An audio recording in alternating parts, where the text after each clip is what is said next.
ರಾಜ್ಯದಲ್ಲಿ ಶೀಘ್ರದಲ್ಲಿ ಹೊಸ ಸಿಎಂ ಬರ್ತಾರೆ. ರಾಜ್ಯಕ್ಕೆ ಹೊಸ ಸಿಎಂ ಬರ್ತಾರಾ? ಯಾಕೆ ನೀವು ರಾಜೀನಾಮೆ ಕೊಟ್ಟು ಹೋಗ್ತೀರಿ ಅಂತ ಯಾಕೆ ರಾಜೀನಾಮೆ ಕೊಟ್ಟು? ಕೇಂದ್ರ ಸರ್ಕಾರ ಆರೋಪ ಮಾಡ್ತೀವಿ.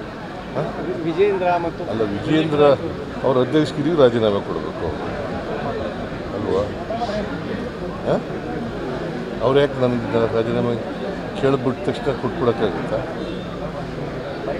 ವಿಜೇಂದ್ರ ರಾಜೀನಾಮೆ ಕೊಡು ಅಂದ್ರೆ ಕೊಟ್ಬಿಡೋಕ್ಕಾಗತ್ತೇನೆ?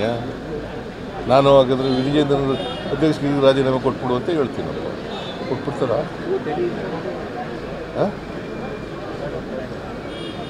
ನಾಳೆ ವಿಚಾರ ನಾಳೆ ಆರ್ಗ್ಯುಮೆಂಟ್ ನಡೀತದೆ. ನಾಳೆ ಆರ್ಗ್ಯುಮೆಂಟ್ ಆಗಲಿ, ನೋಡೋಣ ಏನು ಹೈಕೋರ್ಟ್ ಏನು ತೀರ್ಮಾನ ಮಾಡ್ತದೆ. ನನ್ನ ಪ್ರಕಾರ ನಾವೇನು ತಪ್ಪು ಮಾಡಿಲ್ವಲ್ಲ. ರಾಷ್ಟ್ರಪತಿಗಳ ಹತ್ರ ಏನಾದರೂ ಹೋಗೋ ಪ್ಲಾನ್ ಇದೆಯಾ? ಸರ್ಕಾರದ ವತಿಯಿಂದ ರಾಷ್ಟ್ರಪತಿಗಳನ್ನ ಭೇಟಿ ಆಗೋದು ಆ ಥರ ನಾಳೆ ರಾಜ್ಯಪಾಲರಿಗೆ ನಮ್ಮ ಎಲ್ಲ MLAಗಳು, ಮಂತ್ರಿಗಳು, MLCಗಳು, ಸಂಸದರು ಎಲ್ಲರೂ ಕೂಡ ಭೇಟಿ ಮಾಡಿ ಕುಮಾರಸ್ವಾಮಿ ಮೇಲಿರ್ತಕ್ಕಂಥ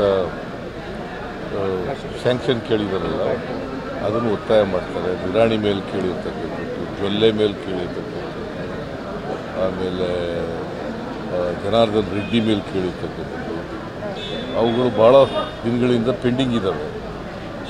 ಅದನ್ನು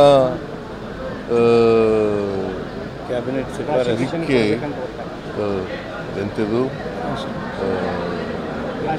ಪ್ರಾಸಿಕ್ಯೂಷನ್ಗೆ ಕೊಡಿ ಅಂತ ಕೇಳ್ತಾರೆ. ಬಿಕಾಸ್ ಅವುಗಳೆಲ್ಲ ಕೇಸ್ಗಳಲ್ಲಿ ವಿಚಾರಣೆಯಾಗಿ ಚಾರ್ಜ್ ಶೀಟ್ ಹಾಕೋಕ್ಕೆ ಪೆಂಡಿಂಗ್ ಇದ್ದಾವೆ.